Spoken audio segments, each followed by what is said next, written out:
دوستان گرامی، درود بر شما.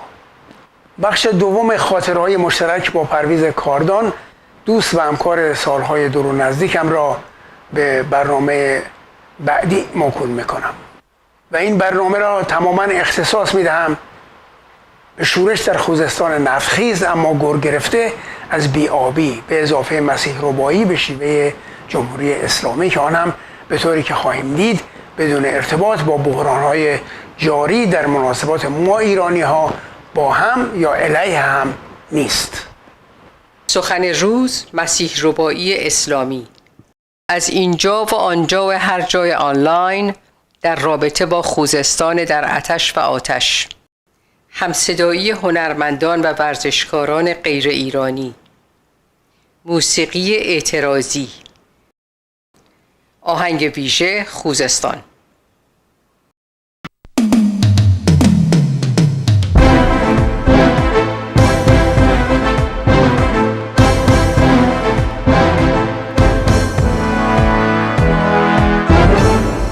از نیمه دوم ماه جولای 2021 طرح ربودن مسیح علی نژاد، ژورنالیست مبارز ایرانی مقیم بروکلین، به وسیله ایادی حکومت آخوندی بدل شد به یک خبر جنجالی در رسانه‌های رسمی و غیر رسمی فارسی زبان و غیر فارسی زبان.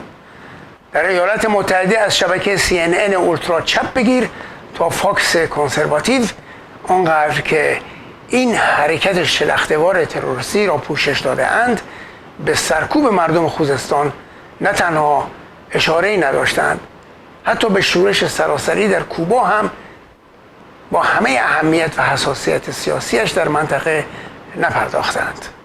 تا جایی که این اواخر صدای مخالفان شناخته شده ولایت فقیه از جمله خود خانم مسیح علی نژاد هم در آمد که بابا کوتاه بیایید در مورد من. هموطنان تشنه ما را که برای آب و آشامیدنی در خوزستان به خیابان ها آمدند دارند به گلوله میبندند.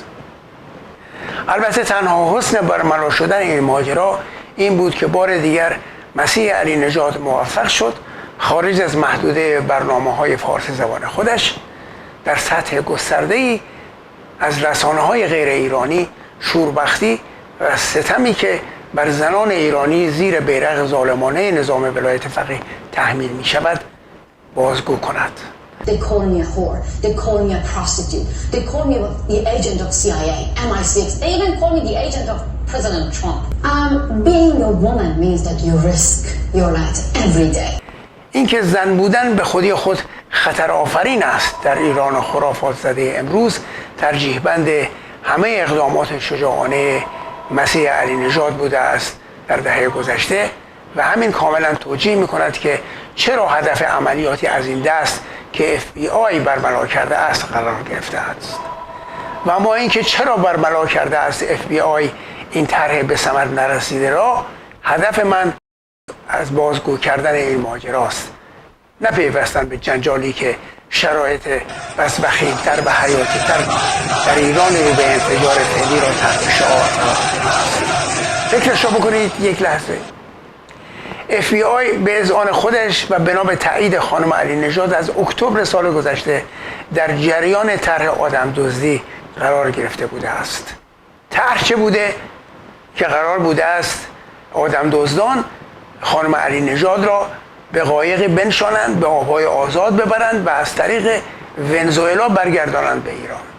اما بعد از 8 ماه پیگیری و جمع‌آوری مدارک پیش از آن که طرح آدمربایی وارد مرحله عمل بشود بند را آب دادند تا طراحان اصلی در حین عملیات دستگیر نشوند و سخنگوی وزارت خارجه در ایران که طی 42 سال گذشته ضمن نظارت بر عملیات تروریستی حکومت کار اصلیش انکار اون عملیات بوده است، حتی زحمت انکار هم این بار به خودش ندهد. اصلا ادعای مربوطه را لایق پاسخگویی هم ندارد.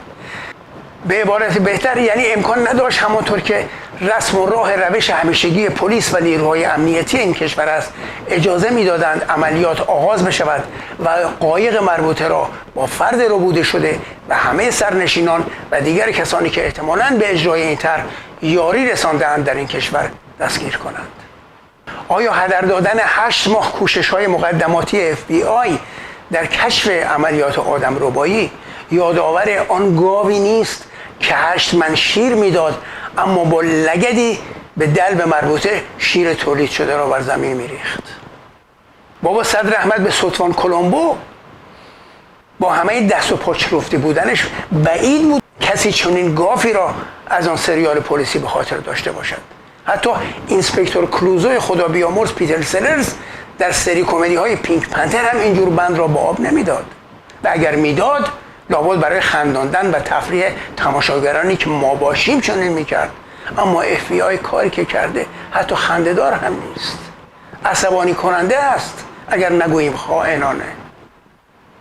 دوستی در این زمینه توییتی فوروارد کرده برای من با این مضمون: برای امثال من عجیب و اسرارآمیز است که گاهی اوقات برای FBI کشف کردن ماجراهای اشخاصی چون خانم علی نژاد آسانتر و مهمتر از کشف و خنثی کردن حادثه 11 سپتامبر و مشابه آن مانند حادثه ماراتون در بوستون و غیره می شود. و جای دیگر در آنلاین برمیخورم به این توصیه که لطفاً جاده خاکی نزنید. مسئله ربوده شدن افراد توسط نیروهای امنیتی 3 کشور آمریکا، انگلیس و کانادا حل شده است. از همکنون تمام پست‌ها باید اعتصابات داخل کشور و قرارداد جدید با روسیه را پوشش بدهند که البته توافق 25 ساله با چین و شورش مردم خوزستان برای آب آشامیدنی را هم باید بدان افزود.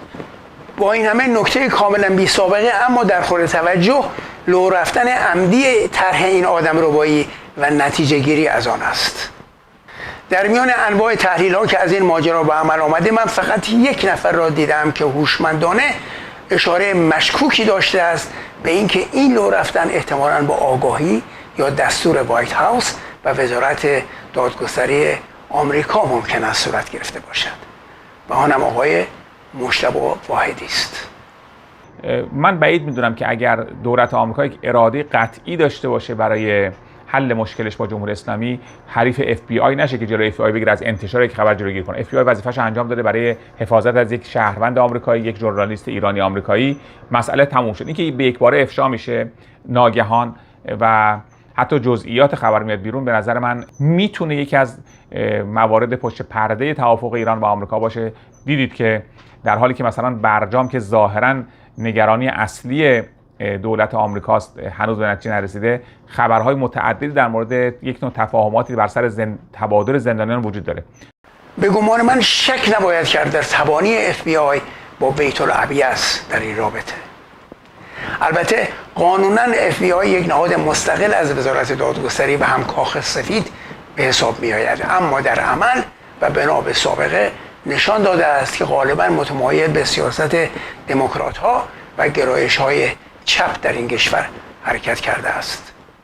دست کم همان بخشی که از ابتدای انتخاب دونالد ترامپ به تبعیت از دولت اوباما بایدن چوب لای چرخ همه اقدامات این رئیس جمهور تازه راه یافته به کاخ سفید میگذاشت، طبیعی است در پیشبرد اهداف آقای بایدن در FBI فعلی هم دست بالا را داشته باشند.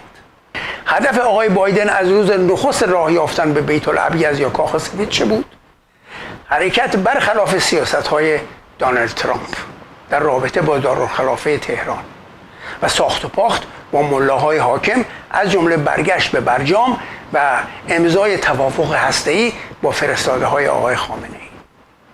اما انتخاب جنایتکار شناخته شده‌ای چون رئیسی به ریاست جمهوری در نظام ولایت فقیه قبح توافق با چنین نظامی را به ویژه با در نظر گرفتن اعتصابات و شورش‌های مردمی فعلی از همیشه بالاتر برده است. توجیه ارسال بیش از 1 میلیارد دلار که خیلی بی سر و صدا اخیراً فرستادند برای ملاها به یک دلیل عوام فریبانه نیاز داشت که اقدام ساده لوحانه FBI با لو دادن طرح دزدیدن مسیح علی نژاد کوشیده است فراهم کند. یعنی چی؟ یعنی بزرگنمایی خطر تروریستی و آدمربایی حکومت آخوندی که حتی از ناف نیویورک هم میتوانند یک شهروند آمریکایی را بربایند. پس لازم است برای حفظ امنیت شهروندان آمریکایی هم شده با این نظام قدرتمند کنار آمد، حتی گاهی هم بهشان باج داد.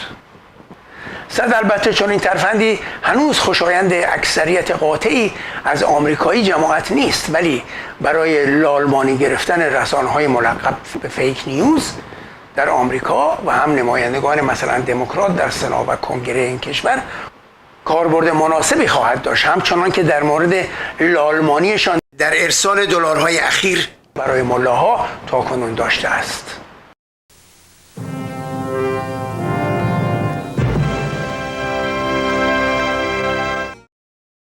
از اینجا و آنجا و هر جای آنلاین در رابطه با خوزستان در آتش و آتش. جا داشت تمامی این برنامه را همونطور که گفتم اختصاص میدادم به تظاهرات مردم خوزستان که نه برای تغییر نظام و نه برای آزادی که حقشان است، بلکه برای آب آشامیدنی برای خود و خانوادهشان به میدان آمدند.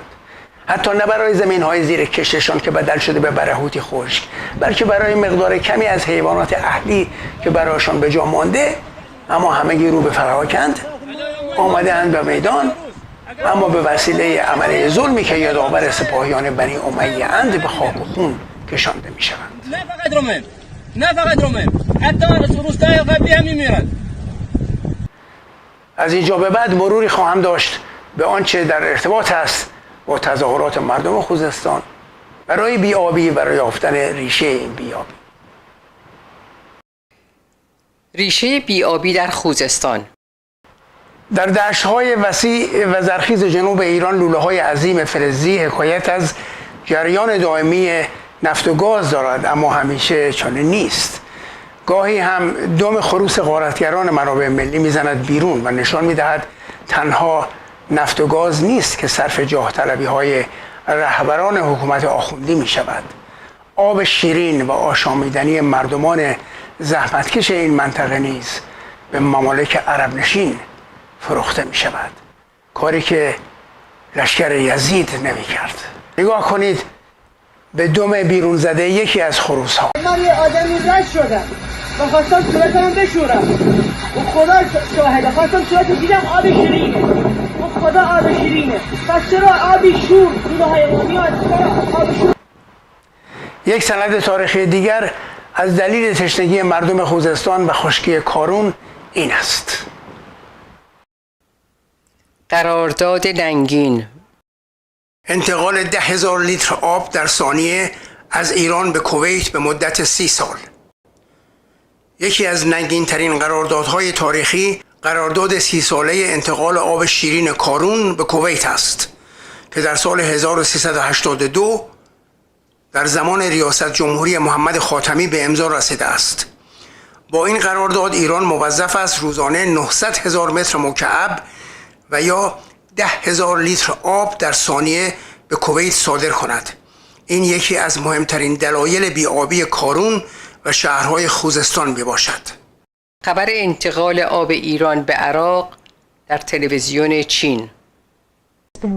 توافقی در منطقه خاورمیانه صورت گرفته. ایران توافق کرده که آب آشامیدنی خود را به بخش جنوب عراق که با خشکسالی مواجهند منتقل کند. طبق این توافق در هر 48 ساعت 650,000 لیتر از آب آشامیدنی ایران توسط کشتی به عراق منتقل می شود. و در تلویزیون عراق اگر تونل زیرزمینی انتقال آب از کارون ایران به بصره نبود، بصره خالی از سکنه شده بود. این آقا هم که معرف حضورتان هست، میم جیم ظریف ناشریف. انتشار چنین خبرهایی است که منجر می شود به راه یافتن شعارهای افراطی نظیر این که می گوید بشکنید این لوله هایی که آب خوزستان ایران را به عراق و کویت می رساند. نیروهای سرکوب غیر ایرانی. از جمله خبرهایی که این روزها دست به دست می شود آنلاین درباره موتورسواران حکومتی است که معمولاً هویت و ملیتشان مشخص نیست. در خبر آمده یکی از پایگاه‌های اصلی این کفتارها بالای کاخ سعدآباد تهران است به نام پادگان امام علی. آنجا میخورند و میخوابند و حقوق آنها به دلار است و فقط در چنین روزهایی از قفس آزاد میشوند تا مردم را تکه تکه کنند. این پادگان که بالای کاخ است، من به چشم خود دیدم سال 88 شبی که هنوز نتیجه مثلا انتخاباتشان اعلام نشده بود، ولی خودشان میدانستند که چه سناریویی نوشته‌اند. بیش از 4000 موتور سوار از آنجا بیرون آمد. من به همراه دوستم در پارک نیاوران نشسته بودیم و ساعت 4 بامداد بود که از سمت کاخ به طرف خیابان سلطنت آباد یا پاسداران فعلی سرازیر شدند تا تهران را به دست بگیرند. نامه یک سپاهی. این یادداشت یا نامه‌ای که از درون سپاه پاسداران به رسانه‌های مجازی راه یافته، همراه با ویدیویی که یک پلیس امنیتی یونیفرم پوش از خودش آپلود کرده، حکایت از این دارد که ریزش در بدن سپاه و نیروی امنیتی آغاز شده و برای تظاهر کنندگان و شورشیان حاوی این وعده امیدبخش است که دیر یا زود از حمایت هموطنانی که در ارتش، سپاه پاسداران و دیگر نیروهای امنیتی دارند برخوردار خواهند شد. نظرتان را به متن گزارش این سپاهی جلب می‌کنم. امروز آماده باش کامل به سپاه به گرمسار و سمنان هم رسید. به ما تلفنی گفتن آماده باشیم برای اعزام به استانهای جنوبی. وضعیت حکومت به شدت بحرانی شده. مردم جنوب درگیری مسلحانه شروع کردند که به غرب اصفهان و کوهرنگ و لرستانات هم رسیده است. از سراوان و بلوچستان خبر درگیری مسلحانه مردم با سپاهی ها در منطقه مرزی آمده است. حوزه مرزی به دست مردم افتاده است. اینترنت را قطع کردند. در اصفهان هم اینترنت را قطع کردند. در مناطق عشایری فارس هم دیگ داره می جوشه. خامنه‌ای بدجوری ترسیده. فقط 3 نفر اجازه دارند او را در کاخ لاتیان جاجرود ببینند. به نجات و گلپایگانی دستور داده سپاه ولی امر مدیریت سرکوب را به دست بگیره. از دید حکومت سرنخ داره از دستشون در میره. و جالب اینجاست نیروی انتظامی جنوب مردم را نزد. سپاهی های قدس لباس نیروی انتظامی پوشیدند و به مردم شلیک میکنند. از استانهای دیگه و از تهران نیروی ضد شورش بردن و گروهی از بچه‌های سپاه شهرها رو با لباس پلیس خودشان بردن. خلاصه آنقدر دستپاچه شدن اگر این درگیری ها بکشه به استانهای دیگه حکومت نمیتونه دوام بیاره، چون تعداد نیروی سرکوب محدود هست اما تعداد مردم زیاد و نیروها با پک کامل حفاظتی هستند که هم خیلی سنگین هست و هم در گرمای تابستان نیرو را سریع از کار میندازه. در شرجی جنوب پیکار شبانه به سود مردمه. هوای شرجی دوربین‌های کنترلی را مات میکنه. لباس به تن نظامی ها میچسبه. بارشان سنگینه، کم میارند.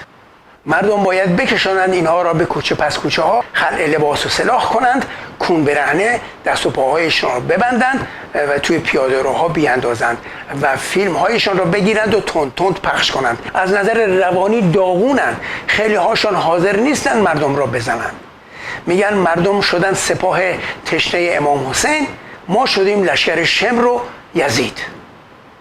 امام جمعه ها را آوردن توی پادگان ها، بسیجی ها و سپاهی های گشنه را قانع کنند. سپاهی بلند داد میزنند خب به مردم آب بدین، برق بدین، چرا مردم را میکشید؟ همه امام جمعه ها یک فرمول را یاد گرفتند. اگر امروز بهشان آب بدهیم فردا چیزهای دیگر میخواهند.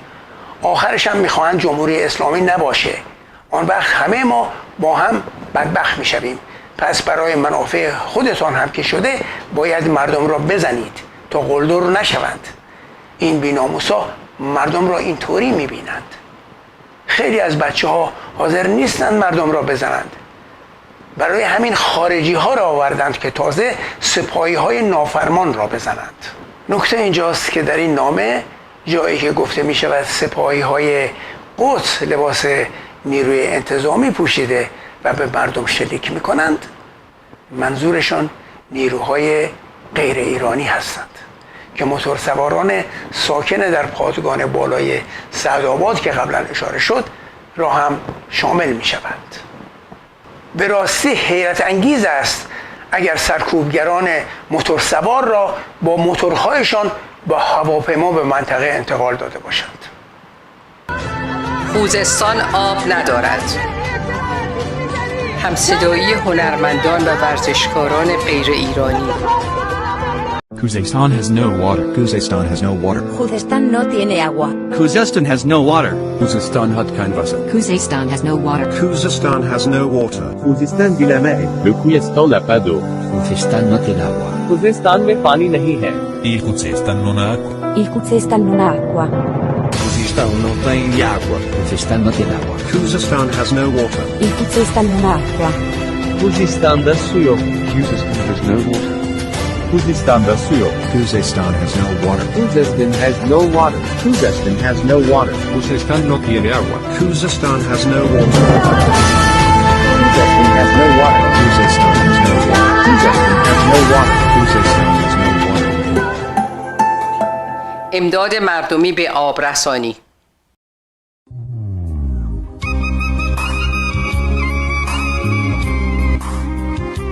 امداد به آب رسانی توسط بنیاد نیکوکاری نوروز. با درود به همه همیهنان عزیزم، ما در استان خوزستان هستیم. تانکرهای ما مشغول آبگیری هستند. ظرفیت هر کدوم از این تانکرها 16,000 لیتره و ما قراره بریم به روستاهای منطقه قیزانیه.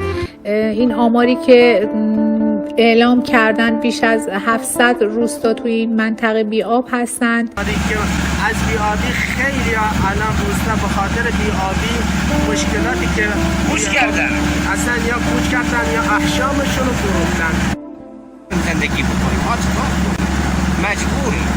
نگاه کن از اینجا درش آوردم به خاطر که نشکننش. خالیه خالیه.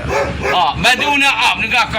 نگاه کن جا زنگش اصلا آب نداره. نگاه کن بدبختی و دامداری اشکار کنیم که حجم بی‌آبی و تشنگی در این منطقه بسیار زیاده و من از شما خواهش میکنم چنانچه صدای منو میشنوید کمک کنید که ما بتونیم هر ماه این آب رو به دست همیهنان عزیز و مظلوممون در استان خوزستان برسونیم.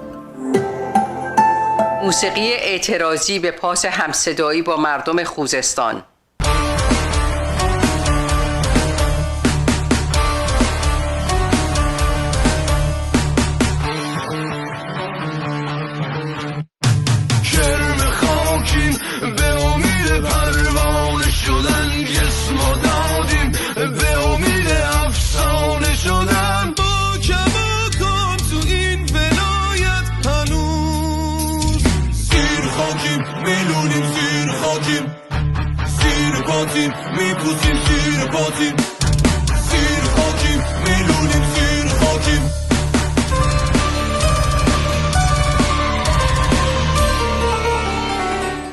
برای تشنگان 1400 سال پیش میگریند، بر تشنگان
هفته را اختصاص می دهیم به کاری از اختر قاسمی، دلسوخته ای از سرزمین پرآب اما آتش زده خوزستان. عنوانش هست خوزستان هوا ندارد، چون پیش از بحران آب و آشامیدنی خوزستان دچار بحران هوای تنفسی بود، بحران طوفان شن و گرد و غبار، به خاطر نخلستان‌های سوخته و به حال خود رها شده پس از جنگ 8 ساله با عراق. کاری از اختر قاسمی، تصویربرداری هنرمند و قلمزنی که سالهاست از درد سرزمین مادریش می نویسد، با دلی سوخته که به قول نیما به دل سوخته ما ماند. اخیراً از تخت بیمارستان نامه‌ای نوشته که در آن اشاره می کند به اینکه روستاهای خوزستانم امروز نه فقط از آفتاب سوزانش بلکه از آتش و خون تبهکاران می سوزد و جهان نظاره می کند و روزنامه‌نگاران و فعالین حقوق بشر داخل پرانتز ضد بشر لابی حکومت در بلومبرگ و عفو بین الملل از کشته شدن یک پاسدار و آبرسانی سپاه به مردم خوزستان می نویسد. و جای دیگر خطاب به خوزستان می گوید بیشترین ذخایر معدنی و زیرزمینی کشور از آب و نفت و گاز و زغال سنگ و سنگ، بیشترین آب و بزرگترین رودخانه ها، بیشترین انرژی، تولید برق، بیشترین سدهایی که در دل خود جا دادی، بیشترین آثار باستانی، بیشترین اولین های کشور و خاورمیانه و مهربانترین و خونگرمترین مردم را در دل خود جا دادی و امروز تنها فریاد میزنی. ایمان دارم که این بار هم سربلند خواهی بود و پیشتاز آزادی و دموکراسی برای ایران خواهی بود. ای خدا بالبوم بده جوره که موترا حیوای بره بوم بالا شنونه داغ جان برا حیوای ای خدا بالبوم بده تا بزنم بالا حیوای بره بون بالا شنونی مالا او مالا حیوای آه حیوای هم تا قیامت ای خدا بالبوم بده تا بزنم فراخ وای بره بوم بالا شنونی در و در وای ای خدا بالبوم بده دنبال اسبیا وای بره بون بالا شنون هر جا که غنی وای بره بون هر جا که غنی چه خوبه مالا ونه من مرق زادی وای کمی چاله زین کنی بازی درادی وای زین کنین بازی درادی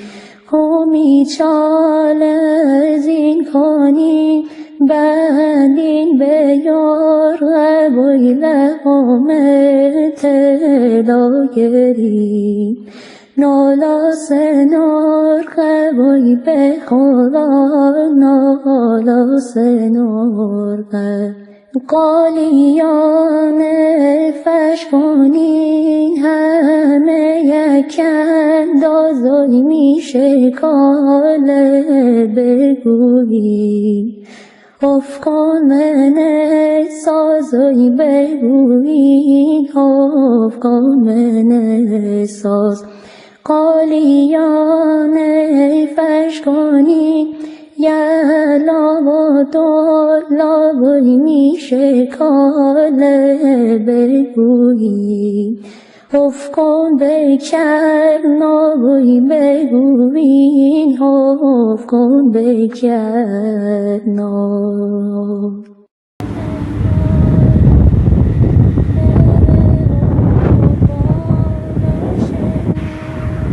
ای خدا بالبوم ای جوره که موترا ای وای بره بوم بالا شنونه داغ جا. یادآوری هفته. یادتان نرود باز هم می نویسم. قیام از خوزستان آغاز می شود و رژیم را در خوزستان دفن خواهیم کرد. مانوک خدا بخشیمان.